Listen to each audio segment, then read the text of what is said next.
ఏంట్రా ఇదంతా? అదే మాకు అర్థం కావట్లేదురా. నీకు పల్లవికి పెళ్ళన్నావు, మళ్ళీ ఇదేంటి? నువ్వు శిరీషను లవ్ చేస్తున్నావా? శిరీష ప్రెగ్నెంట్ అంటుంది.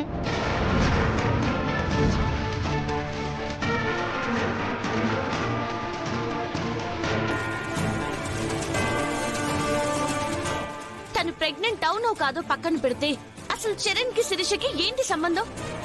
ఇదంతా అబద్ధం. అవును, ఎవరో కావాలనే నా కొడుకుని బ్లేమ్ చేయాలని ఈ పని చేశారు.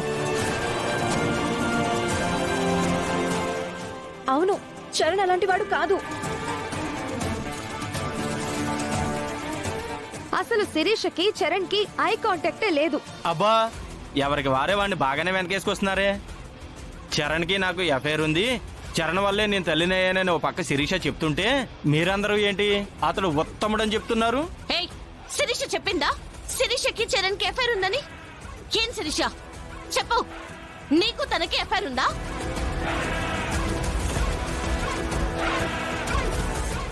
నోటితో చెప్పక్కర్లేదు, నోటితో చెప్పలేకే తను ప్రెగ్నెంట్ అయ్యానని పెళ్లి చేసుకోమని అడిగితే కాదు అన్నాడంట.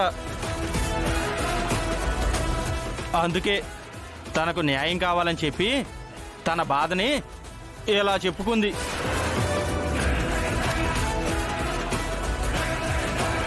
అందరి ముందు పోస్టర్ అంటించి ఇలా నిలబడింది. రై, పిచ్చి పిచ్చిగా మాట్లాడామంటే చంపేస్తాను. నువ్వు ఆగు. లేదు మేడం, ఇదంతా వాడు కావాలనే చేస్తున్నాడు. నిజానికి వీళ్ళిద్దరూ లవర్స్.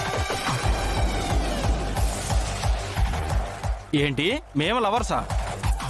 మేము లవర్స్ అని కాలేజీలో ఎవరితో అయినా అనిపించు.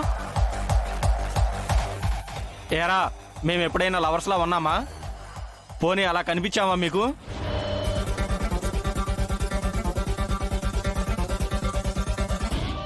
లేదే.